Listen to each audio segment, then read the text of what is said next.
I stood at the entrance, clutching my small silver clutch like a lifeline when the girl at the guest list table barely looked up and said, "Name, Marilyn Stewart," I replied. She scanned the paper, ran her finger down the list, then looked up with an awkward smile. "I'm sorry, there's no Marilyn Stewart here." Before I could respond, a familiar laugh cut through the music and utter. "Oh, that's because she's not invited," said my daughter-in-law, Caitlin, stepping up in her shimmering gown. "But thank you for dressing up, Marilyn. Really, you look persistent." I didn't move. Not at first. Just stared at her. Then at the woman holding the clipboard. "I'm the groom's mother." Caitlin smiled wider, the kind of smile that says she's won something. "Yes, I know who you are." No apology, no confusion, no "let me check with someone." Just that grin, bright and cold, and the embarrassed glance toward the ballroom doors where the music swelled and glasses clinked. And somewhere behind them, my son was laughing, toasting, celebrating. I stood in that lobby in my navy dress with pearl buttons, the one I'd chosen carefully 2 weeks ago. Not because it was expensive, but because it made me feel like someone you don't overlook. I'd styled my hair myself, even put on the necklace James gave me on our 30th anniversary. I hadn't worn it since his funeral. And now I stood here dismissed. My mouth went dry. I turned slowly to Caitlin. "This must be some mistake." "I don't think so." She tilted her head, her voice dripping with false sweetness. "Look, the hall's at capacity, and we really can't have any surprises. You know how these things are. Maybe there's another event you're meant to be at." My knees almost gave out. Not from age, but from the sheer humiliation. I was being asked to leave politely, publicly, from the wedding I paid for. And she knew. Course she knew. The girl at the table looked embarrassed now, glancing between us like maybe she'd misunderstood. Should I check again? But Caitlin leaned in. "She's not expected," she said firmly. "Let's not make a scene." A scene. Is that what they feared from me? That I'd raise my voice or throw my purse or sob in front of the crystal chandeliers? No, that wasn't me. So I nodded once. "Understand." I turned without another word, walked past the valet, who offered me a puzzled look, and stepped out into the warm air. Wilmington's sun was sinking low, casting golden light over the long rows of parked luxury cars. My old Honda Civic sat quietly between a black Range Rover and a Tesla. As I walked to it, my chest burned, not from shame that had passed the moment Caitlin smiled, but from something older, something quieter. Grief, I think, a new kind. Inside the car, I sat still, my hands resting on the wheel, my dress smooth across my knees. It was only then that the anger started. Slow, methodical. Name wasn't on the list. Oh, but my bank transfers were. Over $75,000. Sent discreetly to the agency. Booked under anonymous sponsor, just as Caitlin had requested, so her family could take the credit. Her words, not mine. At the time I said yes because I thought I was saying yes to a future with my son still in it. Because I thought this gesture, this expensive, generous, unnecessary gesture, would rebuild something. Told myself, it's not about pride, Marilyn. It's about love. Let them have their moment. And I believed it. I believed that love meant sacrificing your place in the light so someone else could shine. I believed that if I just stayed quiet, just stayed helpful, I'd be allowed to belong. But as the lobby doors shut behind me, I realized something else had been erased. It wasn't new. This wasn't the first time I'd been left off a list. Not the first time my son hadn't called, hadn't checked in. Not the first time I'd been too simple, or too awkward, or just a bit much for these kinds of events. The difference was this time I had funded the entire performance. I'd paid for the stage, the actors, the lights, the orchestra, and now they wanted me to sit quietly outside the theater. No, I started the car. The hotel shrank in the rearview mirror. I didn't cry. I didn't yell. I didn't curse them. That would have been too easy. I simply drove. And as I passed the florist shop where I'd ordered the centerpieces, 12 tables worth of white lilies and blue hydrangeas, Caitlin's favorites, I pulled over and opened my phone. The bank app lit up. So did the email from the wedding planner. And right then my fingers stopped trembling. My back straightened.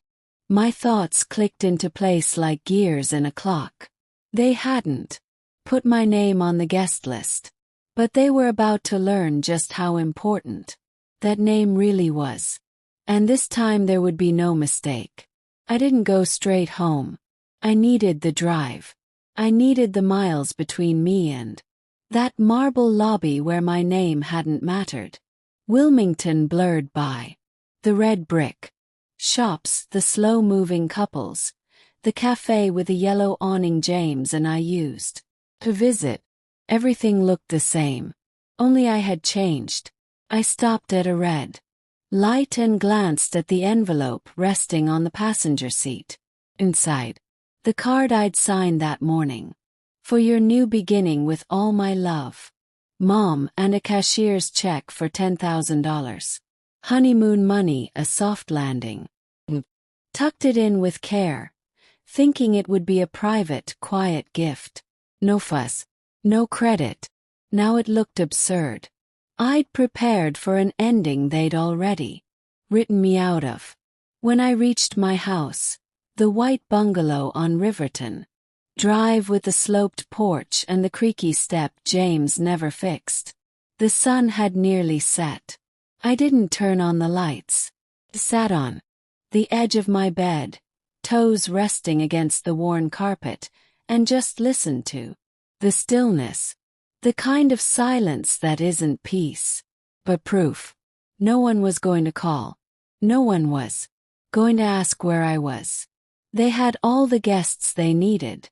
I changed out of my dress carefully, folded it, smoothed the sleeves, laid it over the back of the armchair. Then I walked barefoot into the kitchen and opened the drawer beside the sink. Inside, stacked in folders, bank statements, invoices, printed emails. Pulled out the one labeled Lionel Wedding. Yes, Lionel, my son. Not Lion. Not Lee, not the corporate smooth name he now used. He was Lionel when I first held him, red and squirming with his father's dimples and my mother's nose. He was Lionel when he clung to my hip after preschool. He was Lionel when I stayed up nights sewing patches on his jeans because he outgrew them faster than I could afford new ones. And now I was just his mother, a logistical nuisance, a line item not worth including. I opened the folder. Receipts, email threads, contracts with the wedding agency, itemized lists, venue rental, floral arrangements, catering for 120 guests, photographer, music, customized invitations with gold foil. Total just over $76,400. All paid by me quietly through my accounts just as he asked. Except he hadn't asked. Caitlin had polite, polished, smiling over coffee, explaining how it would be a gift that means the world to him. He just wouldn't accept it if he knew. I'd believed her. Believed she was trying to help us heal. I didn't see it then. How she framed me as a barrier, not a blessing. She'd crafted a version of me I barely recognized. Someone easy to leave off a list. I stared at the bottom of one contract. Banquet final payment scheduled. September 14th, 6 a.m. That was tomorrow, meaning there was still time. Picked up the phone and dialed. Wilmington First Savings, this is Nora, came the voice on the other end. Hello, Nora. This is Marilyn Stewart. I'd like to speak to my personal accounts manager, please. Pause, then cheerful. Efficiency. Yes, Mrs. Stewart. One moment while I connect you. Blick. Then a different voice, brisk and warm. Mrs. Stewart, it's Richard. What can I do for you this evening, Richard? I said calmly. I need you to halt all pending transactions related to the Stewart-Robinson wedding immediately. Pause typing. Ma'am, that includes several payments scheduled within the next 12 hours: catering, hotel, entertainment. Is there a particular concern? Yes, I said. The concern is that the people hosting that wedding made sure I wasn't invited. Silence. I'm very sorry to hear that, Richard said slowly. But technically these were authorized payments. Some might already be in process. Then stop. Whatever hasn't cleared and flag anything else. I'll accept the penalty fees. I understand. Give me just a moment to check the transaction queue. I waited, staring at the floral centerpiece I'd ordered a week ago, now wilting in a crystal vase. White leaves. Caitlin had insisted on them. Richard returned. We can halt the final venue payment, the balance for the band and the late catering costs. The photographer's deposit has cleared. Has the decoration team's base fee. Everything else can be stopped before. Do it. I said. Yes, ma'am. I'll follow up with confirmation emails. Would you like us to notify the vendors? No, I said. I'll handle it. After I hung up, I sat in silence again, not waiting for tears this time, not mourning. Something else was blooming inside me, a calm, sharp awareness. They wanted me invisible, but now invisibility would be their problem. I picked up the envelope. Again the gift they didn't want, and slid the check out. I ripped it neatly. Down the center, then again into quarters. Tiny pieces scattered like confetti on the kitchen floor. Then I picked up my phone and dialed the wedding agency. Pearl Weddings, this is Chloe. Hello, Chloe. This is Marilyn Stewart. Beep. Oh, Mrs. Stewart, is everything all right? No, but I'm going to make it all. But I could hear her swallow. I need to cancel all pending services for the Robinson Stewart wedding effective immediately. But that's tomorrow. That she trailed. Flustered. Mrs. Stewart, the hotel, the staff. That's hundreds of people. Are you sure? They're not my concern anymore, I said. None of them are. By morning, Wilmington was buzzing. Knew because Chloe called back twice. First at 7, then again just before 9. Her voice rising in pitch and desperation with each ring. Mrs. Stewart, the hotel needs confirmation. They're threatening to cancel the ballroom and the caterers. They're panicking. We have 120 guests to feed tonight. I didn't raise my voice. I didn't apologize. I already confirmed my cancellation. I said, the payments have been stopped. The services will not be rendered. Let whoever was going to take the credit take the cost too. There was a silence long enough that I imagined her blinking into the receiver, trying to decide whether to argue or plead. Then she muttered, I'll inform the couple. You do that. I ended the call and turned off the phone. I'd said all I needed to. Outside the air was warm and heavy. Summer still lingered. Even as September tried to usher in cool mornings and early sunsets. I stepped onto the porch and sat down. Slowly, my knees complaining in that familiar nagging way. I stared at the quiet street. Same neighbors, same trees. Same porch swaying slightly in the breeze. But I wasn't the same. For years I'd watched myself disappear in small ways. An invitation that didn't arrive. Thank you that never came.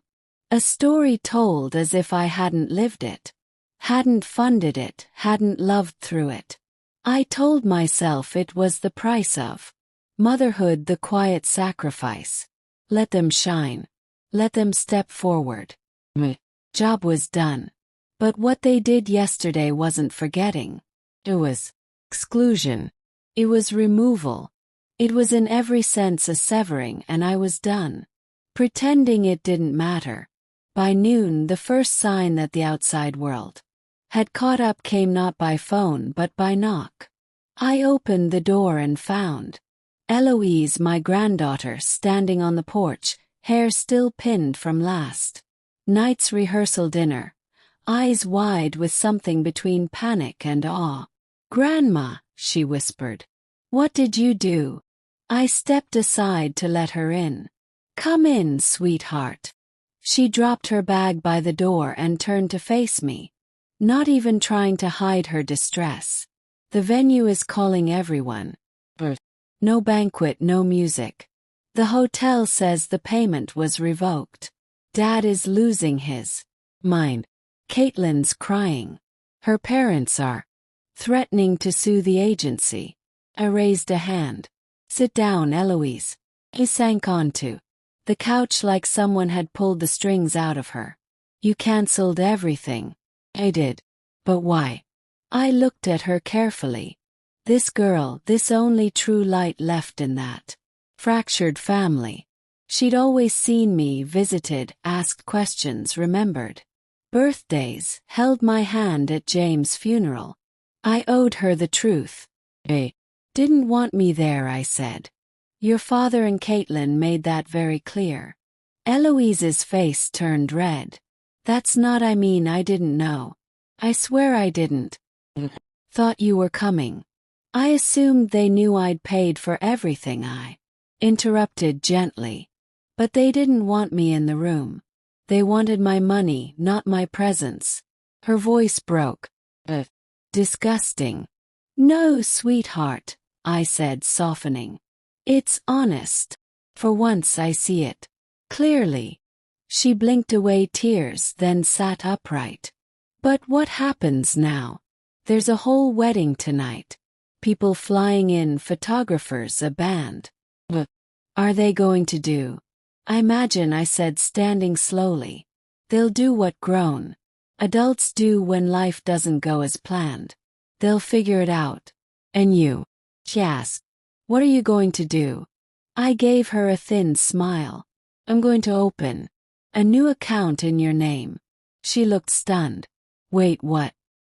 Nodded. "The money I'd set aside for the wedding, the honeymoon, the gifts, is going somewhere it's wanted, somewhere it matters.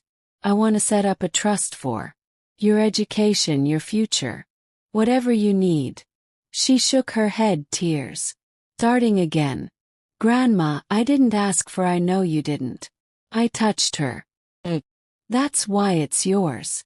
We sat in silence for a while. Eloise curled into the corner of the couch. Me in the old chair by the window.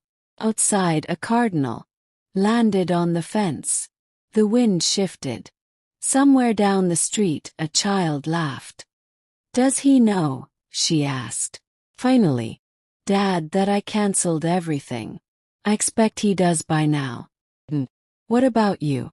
Being the one who paid for it all?" I tilted my head. "I imagine that part's just starting to dawn on him."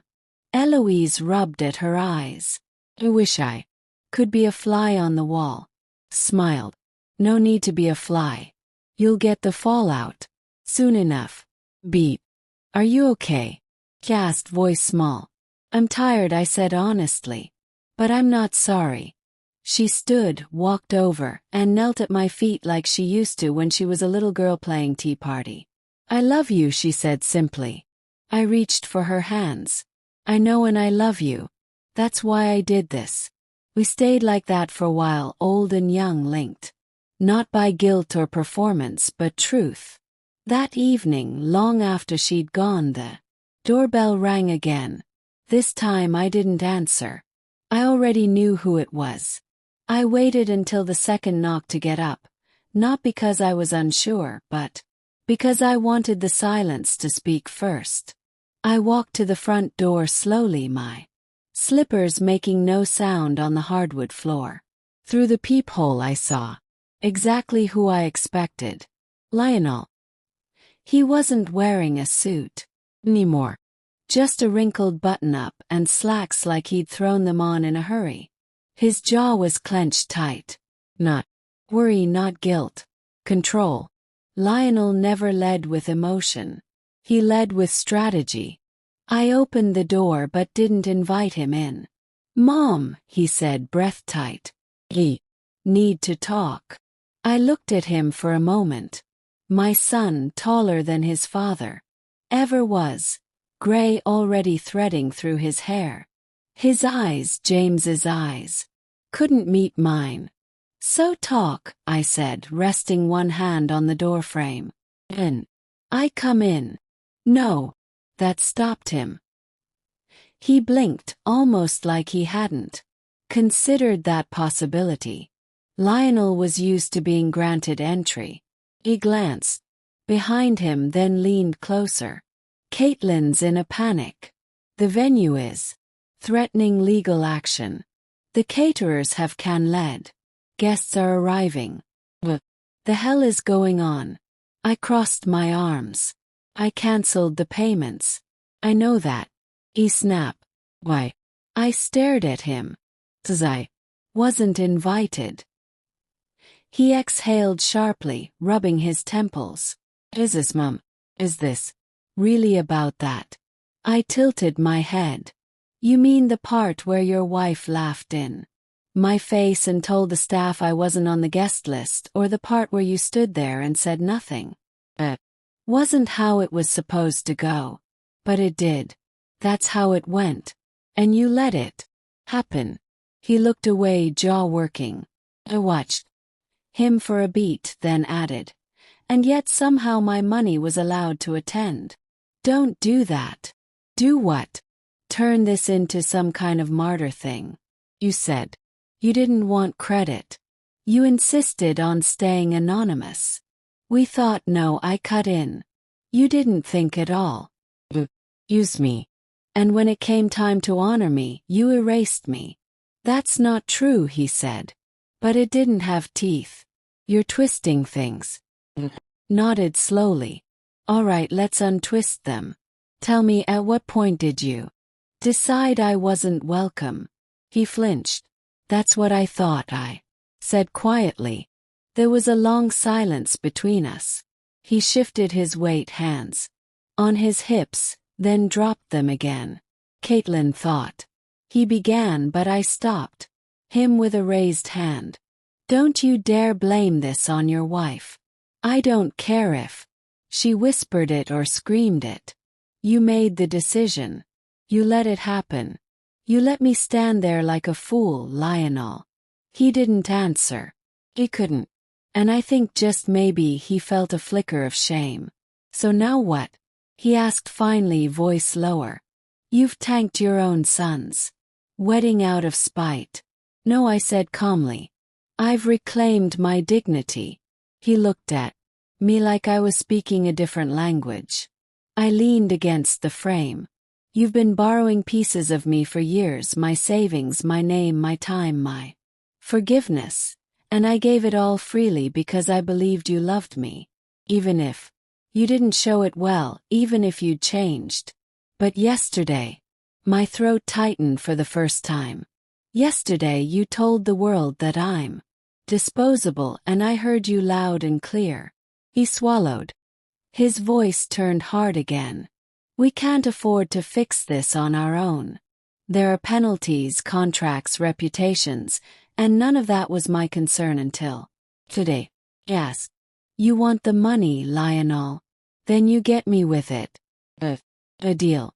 Always was. You just didn't like the terms anymore." He was quiet. Then he said, "So what? You're done with us now. After everything." I stared at. What is everything exactly? 1,000 small slights. Decade of distance. You stopped being my son the day you decided I was an obstacle. His expression changed. Anger, then desperation. "Mom, no," I said, and this time my voice didn't waver. "You don't get to call me that today." We stood like that for a long time. Two people with blood in common and not much else. Then I stepped back and began to close the door. He caught it. "Please," he said, quietly this time. "What do I tell them?" I held his gaze. "Tell them the truth and close the door." This time he let it shut. The silence after the door clicked shut was different this time. It wasn't thick with regret or hesitation. It was clean, cold, like a room that had finally been aired out after years of staleness. I stood there for a moment, hand still on the doorknob, listening. He didn't knock again. He didn't yell through the wood. He just stood there, could feel, then turned and left. I watched from the window as he walked down the front path, shoulders hunched, steps uneven. My Lionel, not the son I raised, the one who scraped his knee and came running to me with tears and trust. But the man who had grown out of needing me and somewhere along the way grown into resenting me. That man walked down my path and didn't look back. I sat back down at the kitchen table. The envelope, now empty, still lay near the edge. Across from it, my tea from earlier gone. Cold. The leaves I'd bought for the reception centerpiece were starting to droop. Their stems bowed as if in mourning. Fitting. Then, as if the universe had a sense of irony, my phone began to ring again. Caitlin. Her name flashed on the screen, followed by a second ring, then a third. Let it vibrate in my hand before answering. I wanted to hear her voice. I wanted to hear what excuse she would find.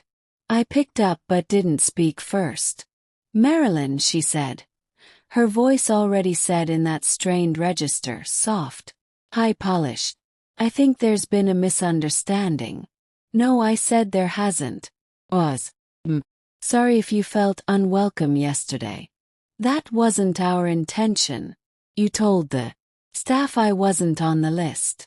"Well, the list was coordinated through the planner. There may have been a mix-up." "You laughed, Caitlin," I interrupted. "You looked me in the eye and laughed." Another pause. Shorter this time. Her next words were clipped. "I was under the impression that you wanted to remain in the background." Lionel told me I said I didn't want credit. I said I didn't say I wanted to be erased. Her breath caught. "Okay, I see you're upset and I understand. Really, but we're in a very delicate situation right now. There are guests arriving. The venue's in chaos. The caterers say they won't come unless they're paid up front. Then pay them." She hesitated.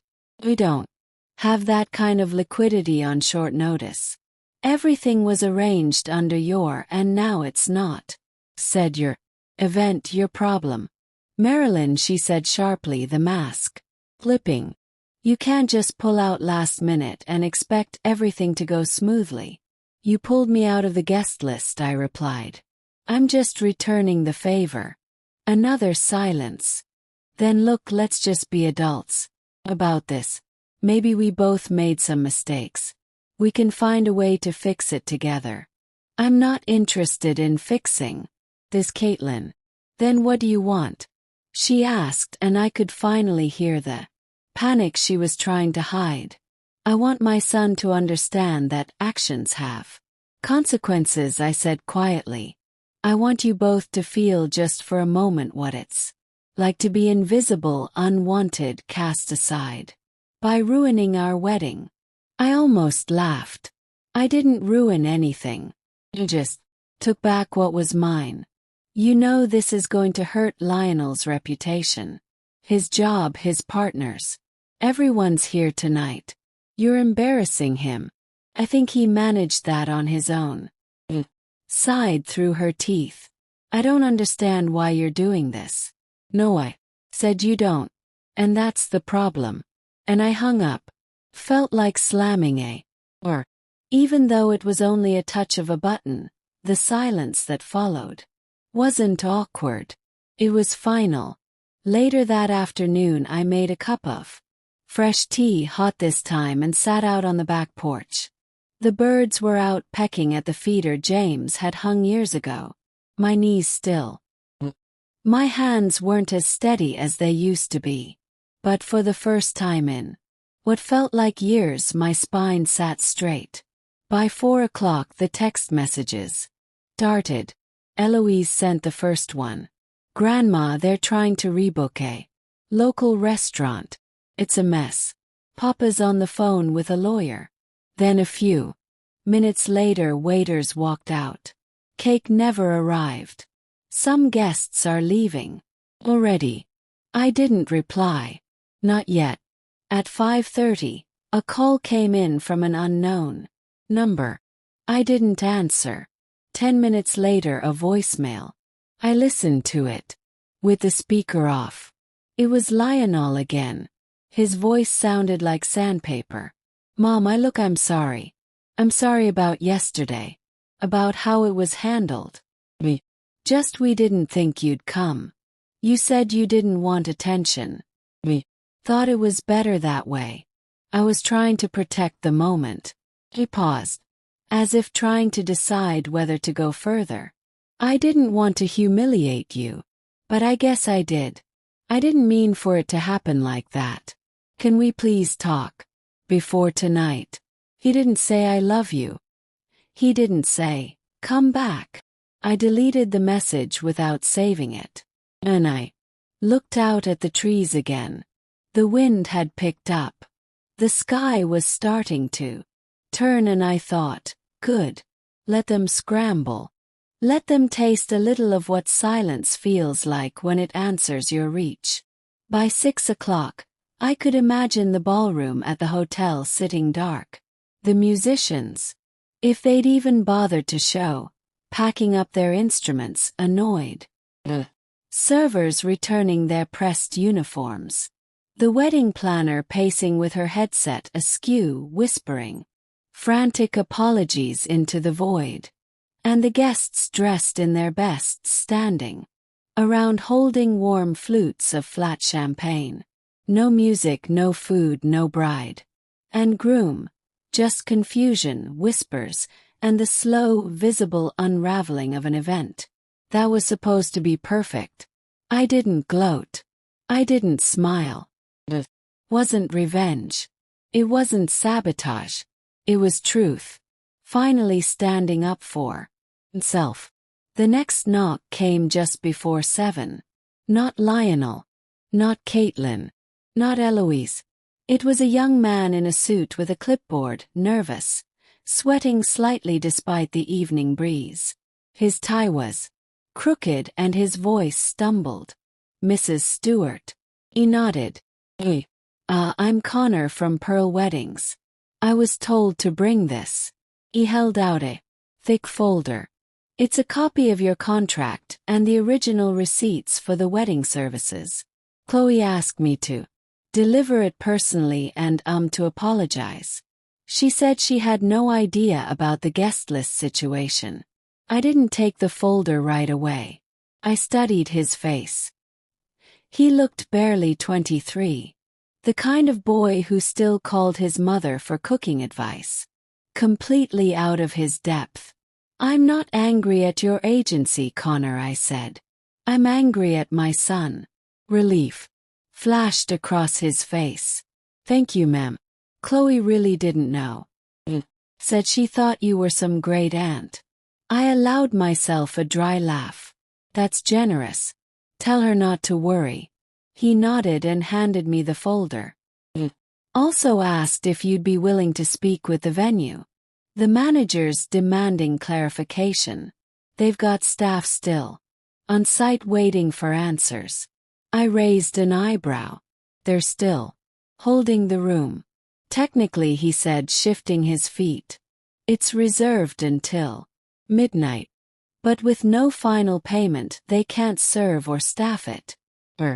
Threatening legal action, but Chloe said if you confirm the cancellation directly, it might help. I glanced at the clock on the wall inside. 7:03 p.m., the time the first dance was supposed to begin. I'll make the call, I said. Thank you for delivering this. Connor hesitated at the edge of the porch. Mrs. Stewart, just between us, I've worked a lot of weddings. Some are showy, some are sweet, but the minute I saw Caitlin, I kind of knew. He paused, then added, almost shyly, hope you're okay. I smiled, not wide but real. He tipped his head and left. Once inside, I opened the folder. Neat printouts, all my transfers, my emails, even the floral mock-ups Caitlin had picked. Pages of sterile white with captions like luxury minimalism and modern elegance. Not one mention of my name.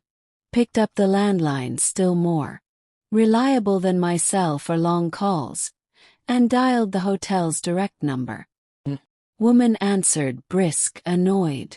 This is Marianne, event supervisor at the Silverstone Grand. Who am I speaking with? Marilyn Stewart, I said. The original sponsor of the Robinson Stewart wedding. The change in her voice was immediate. Oh, Mrs. Stewart. Yes. We've been trying to reach you. I'm calling to confirm that the remaining payments have been cancelled. He said. You are under no obligation to continue hosting the event. Please consider the reservation null. We understand, she said, trying to keep it professional. It's just some guests are still arriving. We've informed them that the celebration has been postponed, but no one is giving us clear direction. Let me be clear then, I said. There is no longer a celebration. Not here. Not under my name. Another pause, then softer. Understood. May I ask, is everything all right? No, I said, but it will be. After I hung up, I poured myself another cup of tea and brought it to the living room.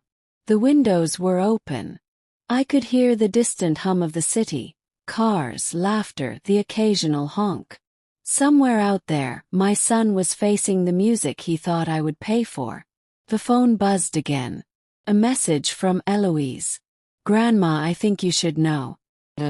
Red Graves just found out they didn't pay for anything. They're furious. Caitlin's father's yelling at Lionel. People are leaving.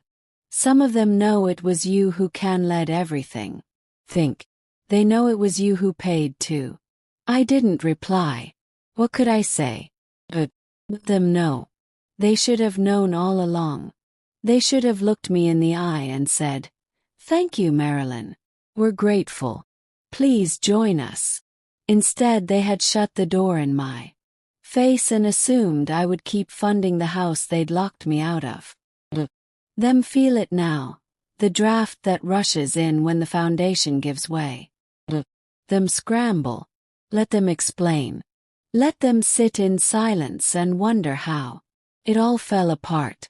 I finished my tea and turned off the lights in the living room.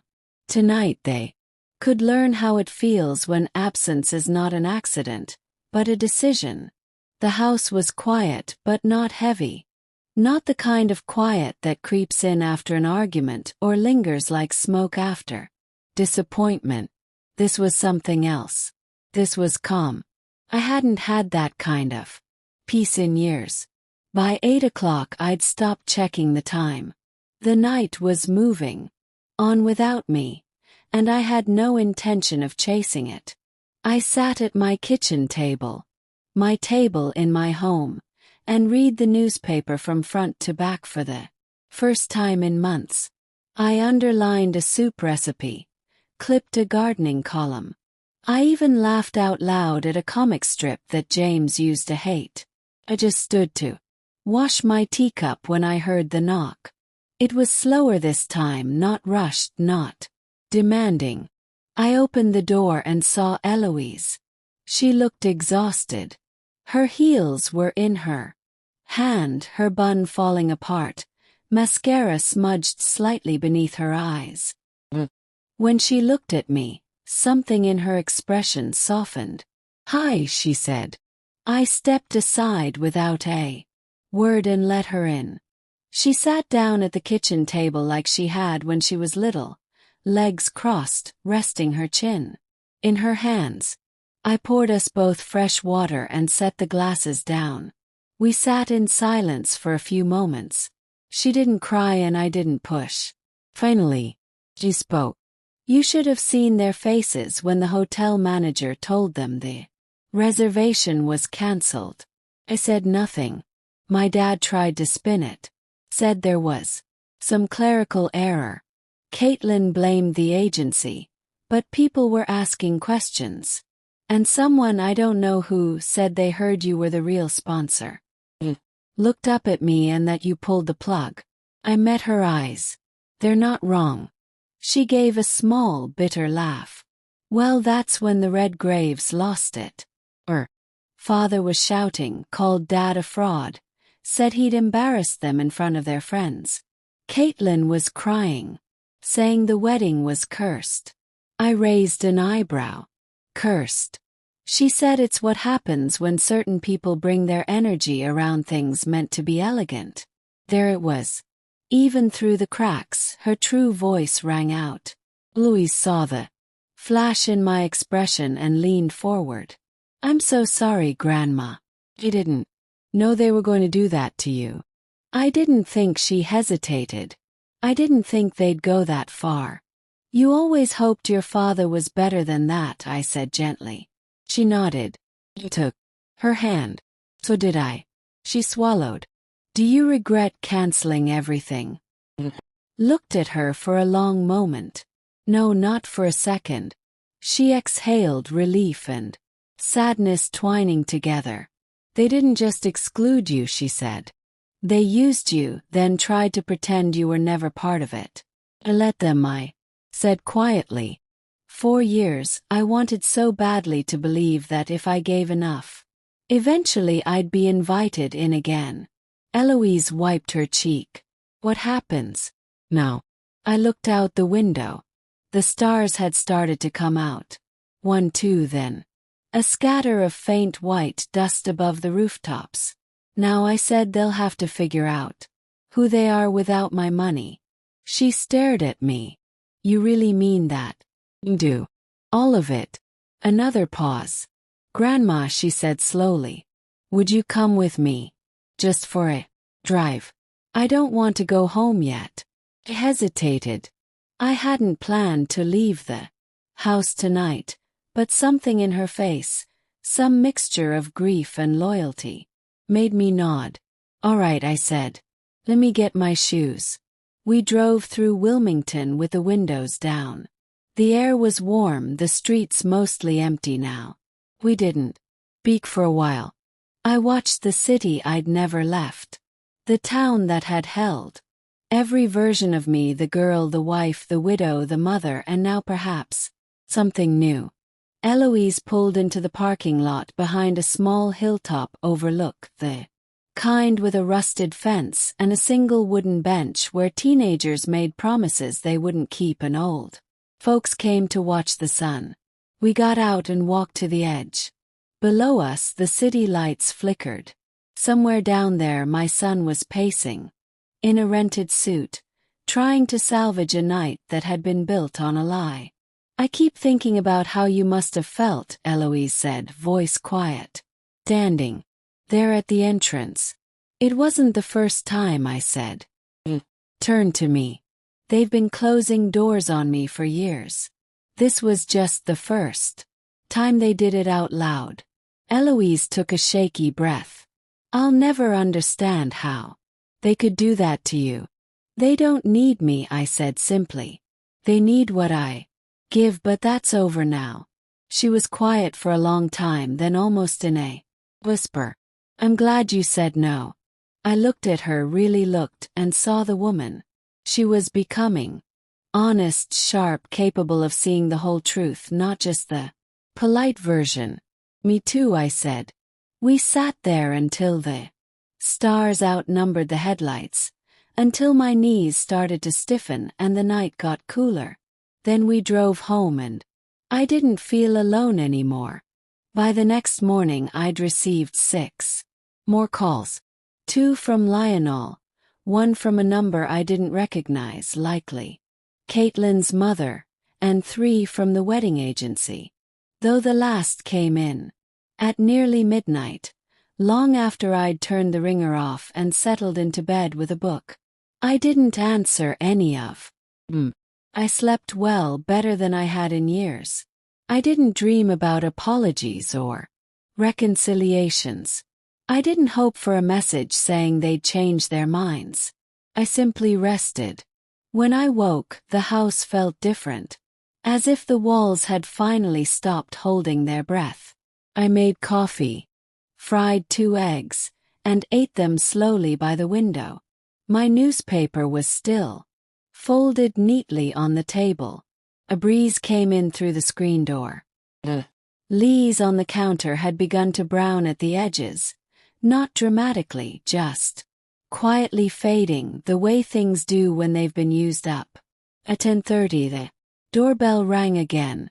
I opened the door to find Lionel standing there, not panicked this time, not frantic, just tired. He had dark circles under his eyes and hadn't shaved. His tie was missing, and the first button of his shirt was undone. He looked like a man who had stopped pretending he could fix something with charm. "Can I come in?" he asked. Stepped aside without answering. He walked into the living room and stood for a moment as if unsure where to begin. Then he sat down, not on the couch, but in the old armchair across from mine, James's chair. I made no comment. "I don't know what to say," he finally muttered. "Then don't say anything," I replied. He rubbed his face with his hands. "Everything's a mess." Nodded once. The guests were confused. Half left before we could even gather. Caitlin's parents. "Well, I don't think they'll be speaking to us for a while." I sipped my coffee. He looked up. "You really don't care, do you?" I met his gaze. "That's not true." "Care very much. Just not about what you think I should." He slumped back in the I didn't think it would go like this." "No, I said you thought I'd swallow. Like I always have." His face twisted. "That's not fair, but it's true." He didn't deny it. "Not this time. I kept trying to explain to Caitlin that you were fine with staying behind the scenes. That you wanted it that way." She thought it would be cleaner if we didn't make a big deal. I leaned forward slightly. "And did you think it would be cleaner to have your mother turned away at the door? Did you think I wouldn't come at all?" "I didn't know you'd want to," he said. And for once there was no malice, just bewilderment. "You never said because I didn't think I had to." He looked away. "I'm not one for grand speeches, Lionel," I continued. "But I spent my life showing for you for everything. School, birthdays. When your marriage fell apart, when you were short on the down payment, when you needed someone to cover the deposit for your daughter's school. I showed up always." "No. No, you don't," I said. "Because if you knew, you would have realized that showing up for your wedding wasn't some surprise stunt. It was the most natural thing in the world." He nodded slowly. "You're right. That stunned me. More than anything. I was proud," he said, voice quieter, "that I'd pulled it all together, that Caitlin's family saw me as successful, that everything looked perfect. I didn't want them to see where came from." I inhaled deeply. "Which means," I said, "you didn't want them to see me." He swallowed hard. "I wasn't ashamed of you," he whispered. Then why didn't you fight for me? He looked down. We sat in that silence for what felt like a very long time. Finally, I stood up and walked to the kitchen, poured a second cup of coffee and set it in front of him. He stared at it like it might disappear. I'm not angry anymore, Lionel, I said. But I'm finished giving parts of myself to people who don't value the whole of me. He nodded, fingers tightening around the cup. I want to fix this. You can't. He looked up sharply.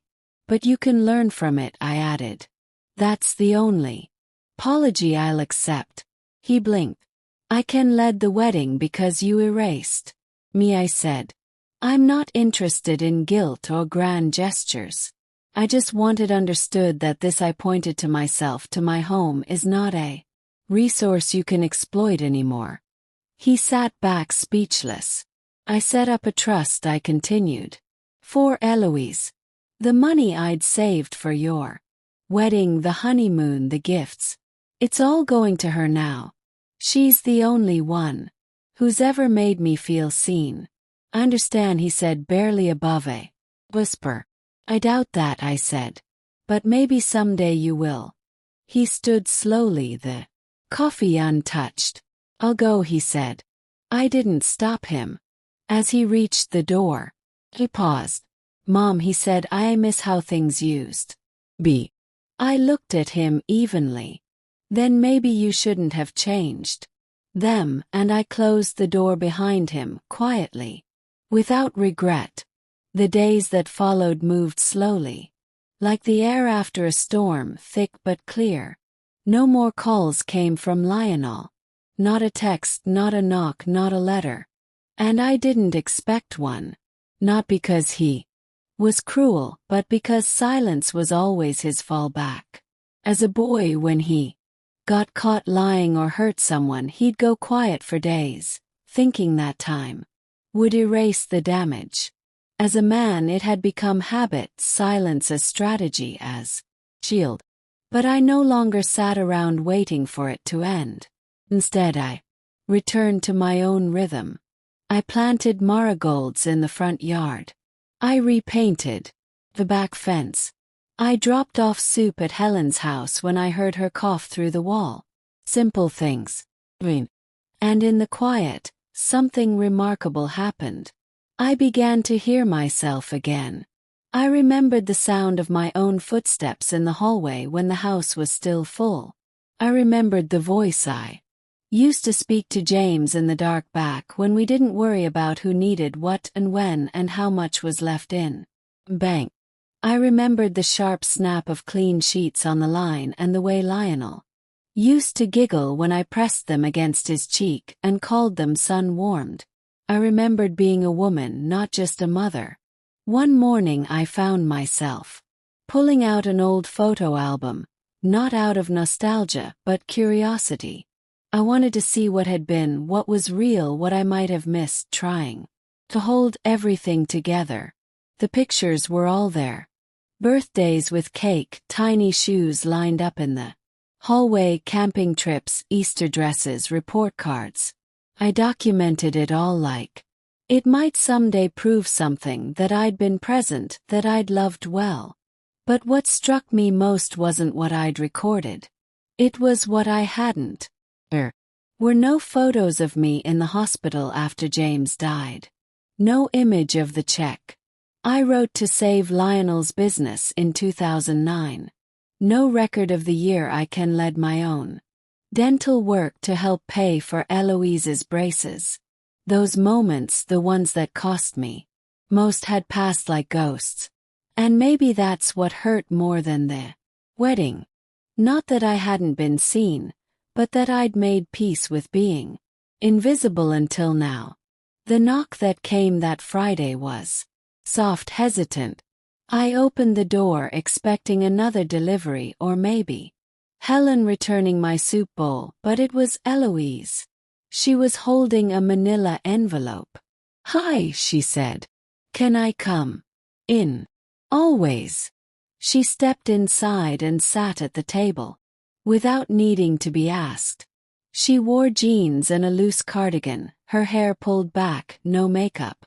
She looked more like herself than she had in weeks. "I have something," she said, setting the envelope in front of me. "A letter from Dad." I didn't reach for it. She glanced. "Me. He asked me to deliver it. He said he didn't think you'd open it if it came in the mail." "He's right." She nodded. "I haven't read it. But he told me he wrote it by hand." That surprised me. Lionel hadn't handwritten anything since college. I looked at the envelope for a long moment, then slid it toward me and opened the flap. Inside, a few pages folded once. Plain white paper. Whoa. Greeting card, no typeface, just his handwriting. Slightly shaky, but unmistakable. I read it in silence while Eloise waited. "Mom, I don't deserve for you to read this, but I need to write it anyway. I've been replaying everything in my head. Not just the wedding, all of it. The years of help, the things you gave. Without asking anything back. The times I should have said thank you and didn't. The times I made you feel small when you were the one holding everything together. You were right. I wanted the image more than the truth. I wanted to look like a man who'd built something on his own. I wanted Caitlin's family to see me as someone who had arrived. And I thought if I just kept you in the background it would be cleaner. That's the word I keep hearing in my head. Cleaner. But now I see what I really did. I erased you. I watched them turn you away at the door. Heard it. I saw it. And I did nothing. I don't know how to live with that. I can't ask you to forgive me. I'm not sure I'd believe you if you said you did. But I want you to know that I see it now. See you. And I'm sorry. Lionel." When I finished, I folded the letter slowly and placed it back in the envelope. I didn't cry. I didn't smile. I just breathed. Eloise watched me carefully. "Well, he's trying," I said. "That's something." She looked relieved. "You're not going to throw it away." "No," I said. "But I'm not going to frame it either." We sat in silence for a while. I ran my fingers along the edge of the envelope, feeling the weight of the paper, the ink, the time it must have taken to wait. It didn't erase what had been done, but it named it. And sometimes, that's the beginning of healing. Not forgiveness, not return, just the truth. Spoken plainly for once. 3 days passed before I heard from Caitlin. I hadn't expected her to show up in person. I assumed, if anything, she'd send an email. Something composed, distant, carefully crafted to shift blame while appearing gracious. But instead it was a text. Just 3 words. "Can we talk?" No punctuation, no explanation. I didn't respond. Not because I wanted to punish her, but because I had nothing left to give. I'd already spent years handing over my time, my grace, my silence. I wasn't going to hand over my attention to. Not without reason. The next day, a courier brought a box. No return address, just my name on an envelope taped to the top. Inside, remnants. Ruined wedding favors. A pair of champagne flutes with L and C etched in. Delicate script. Photo frame still wrapped. The sort of box someone packs when they don't know what to say but feel they should say something. I didn't open the card right away. Instead, I stood there staring at the flutes, so fragile, so formal, so clearly meant for display, and wondered what Caitlin thought this gesture might accomplish.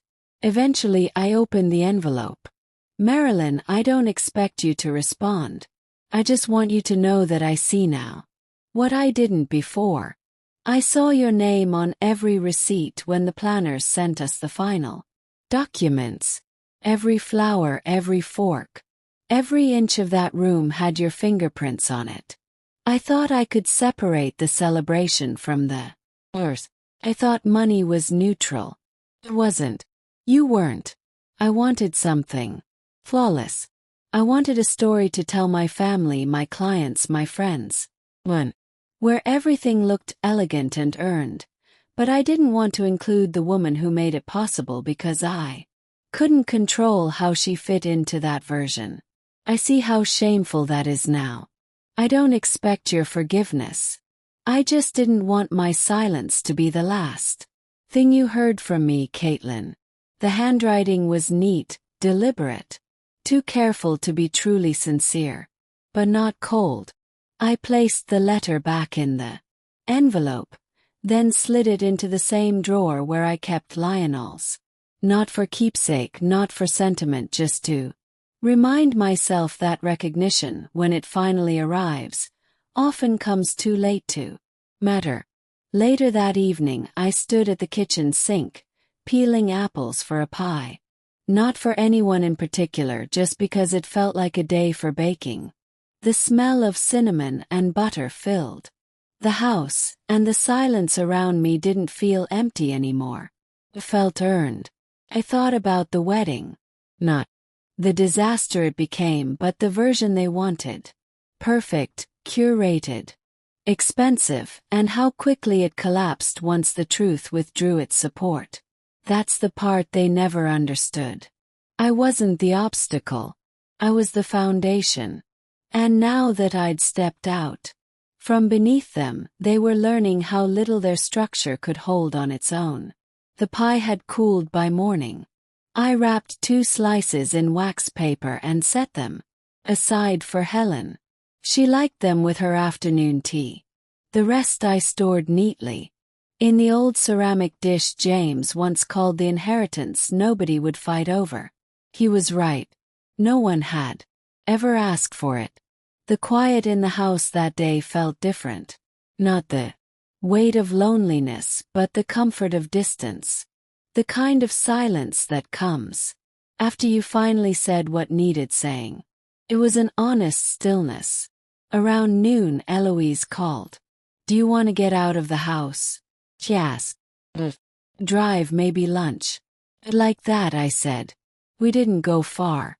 Just the little diner off Route 9. The one with the blue booths and the jukebox that never worked. It wasn't elegant, but it was familiar. We sat by the window, ordered sandwiches. I had tuna on rye. She had grilled cheese and tomato soup. She sipped her lemonade and looked at me. I told Dad about the trust. Met her eyes. How did he take it? She stirred her straw quietly.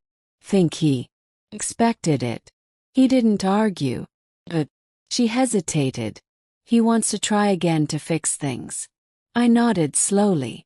Trying is fine, but it's not a promise. He seemed relieved. I told him that. We ate in silence for a while. Comfortable now. The kind of silence where nothing needs to be filled. After lunch, we stopped by the park. Just walk. No destination. The trees were beginning to shed their leaves early for September.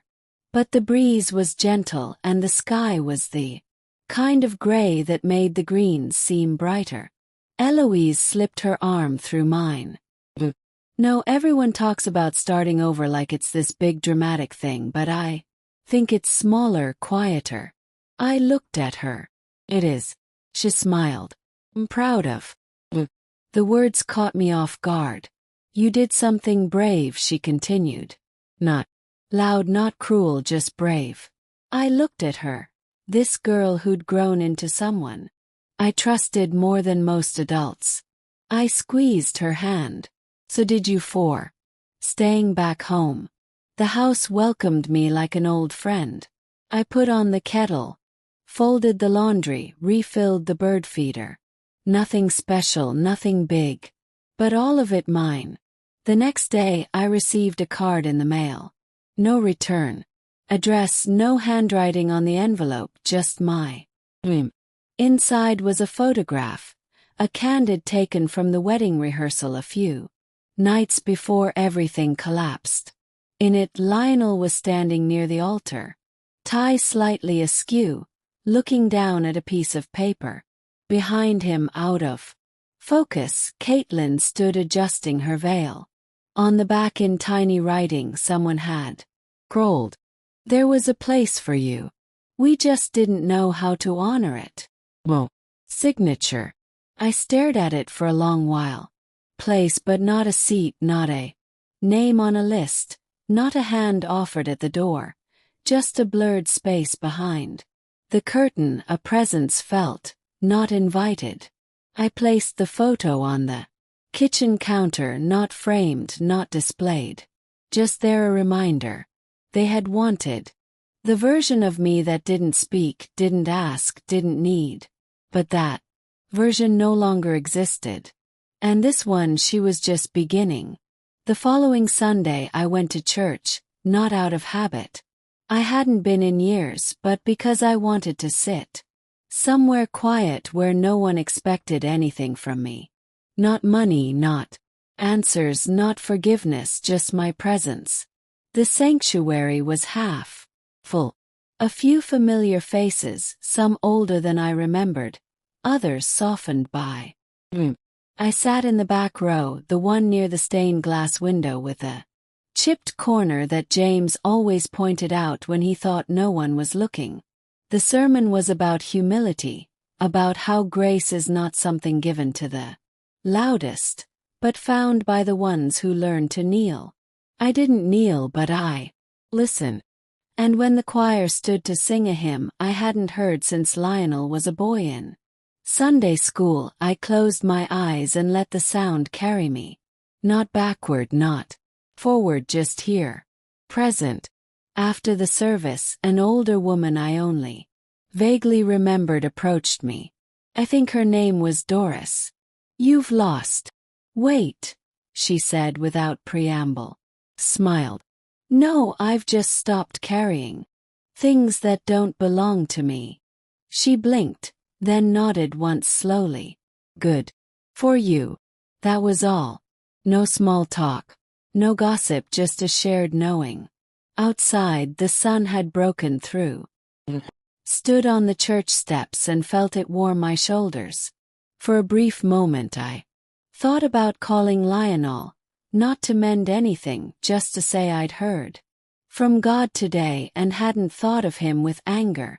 But I didn't call. Silences are better left intact. That afternoon I returned home to find package on my porch. No return label. Inside, a small hardcover photo album. Handmade, covered in linen. The first page held a single line in Lionel's handwriting. She was there for everything. And then pictures, old ones. Ones I hadn't seen in decades. Me holding him on the first day of kindergarten. Me in the crowd at his high school graduation. Me at the kitchen table sewing patches onto his jeans. Me beside the hospital bed when he broke his arm playing soccer. Me with Eloise on my hip reading a story. Me and James on our last anniversary. My hand on his chest. His eyes only for me. Whoa. Captions, just images, evidence. It wasn't an apology. It was an acknowledgement. By the time I reached the last page, I realized I'd been holding my breath. I closed the album and rested my hand on the cover. I didn't cry. Instead, I stood, walked to the shelf in the hallway, and made space right in the middle, between the books that had shaped me and the ones I hadn't yet read. It didn't erase what had been done, but it gave me something I hadn't expected to be seen, not just in pain, but in presence, not just in what I gave, but in who I had been all along. A week passed before I saw Lionel again. It wasn't planned. He didn't call ahead.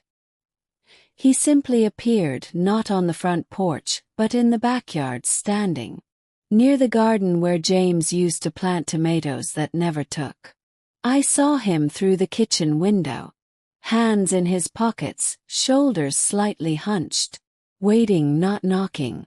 I dried my hands on a towel and stepped outside. You always liked this spot, I said, not as a greeting but as a reminder. He turned slowly. Dad used to drag me out here when I didn't want to talk. He nodded. He knew. Something happens in the quiet that doesn't happen face to face. He looked down at the grass. You were right about all of it. I didn't answer. Some things don't need confirmation. I'm not here to fix it, he said. I think I made too much of a mess for that, but I wanted to say something in person. One last thing. He took a breath. I spent so long chasing approval. From Caitlin, her family, my coworkers, strangers. I wanted to be the man who built everything on his own. But every good thing in my life was handed to me by a woman I tried to edit out.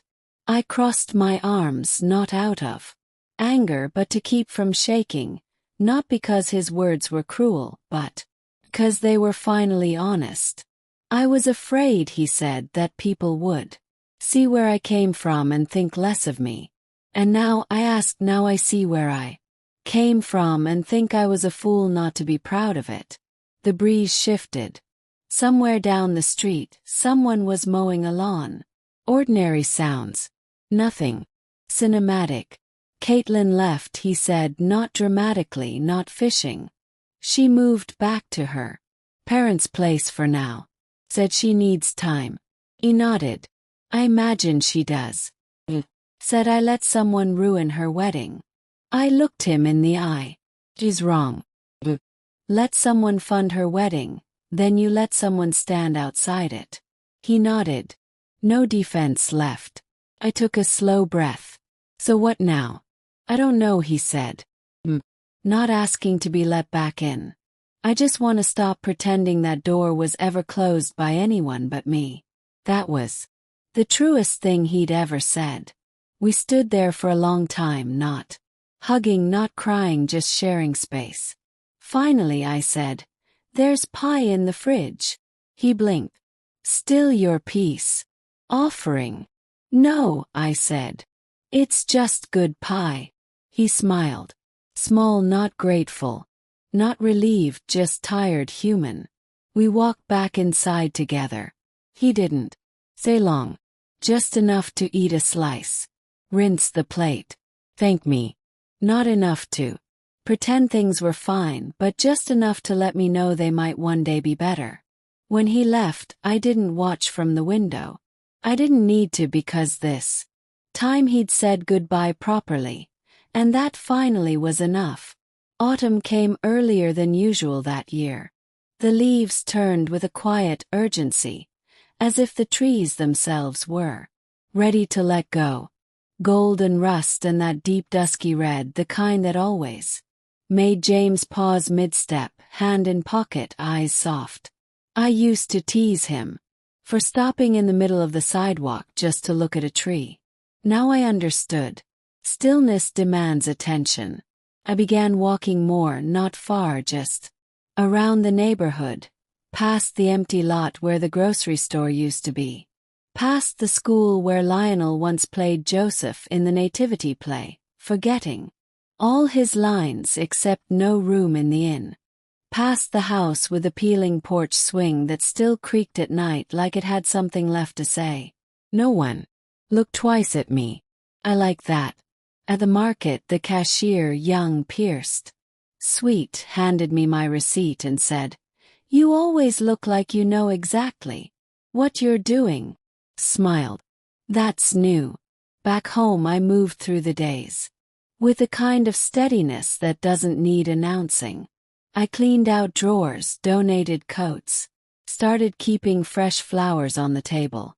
Not lilies this time, but sunflowers. Strong, unapologetic. Eloise visited often. Sometimes with groceries, sometimes just with stories. She'd sit on the floor and go through old photo albums, asking names, writing things down. She'd started calling them archives, as if our life were a museum she was curating. One afternoon she asked me, "Do you miss the family you used to imagine?" I looked out the window. "No," I said. I miss the woman I used to become for them. She didn't speak, just nodded. And then, but I like this version better. So did I. Around mid-October, I received a letter. Not from Lionel. Not from Caitlin, not from anyone who owed me anything. It was from the hotel. A woman named Marianne, the event manager. She thanked me for my clarity during the cancellation, said that in 15 years of managing events, she'd never seen a situation handled with such quiet dignity. Sometimes, she wrote, a cancellation reveals more about a family than the celebration ever could. She included a voucher for a weekend stay valid through next year. No obligation, just an offering. I placed it in the drawer with the other letters. Then, after a moment, I took it out again and pinned it to the fridge. Not because I planned to use it, but 'cause it reminded me. Exits can be elegant too. That week I bought a new dress. Nothing flashy, just something soft, well-made, fitted to a body I'd finally stopped apologizing for. I wore it to the art gallery opening Eloise invited me to. Stood beside her as she pointed out brush strokes and color palettes, speaking with the quiet authority of someone who had learned how to see. A woman approached me near the sculpture exhibit. Your granddaughter says you're the reason she became an artist. I didn't deflect, didn't wave it off. I simply said, she's the reason I became brave.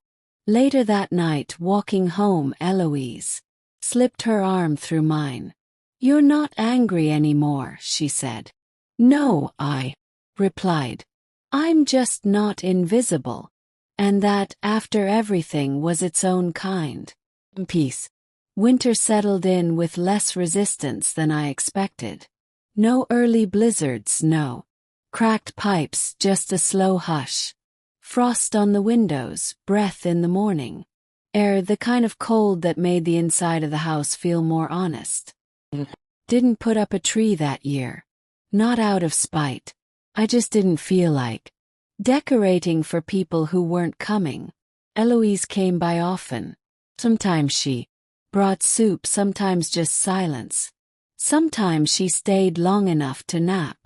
Under the old quilt, the one James's mother stitched before the war. She said, my house felt safe.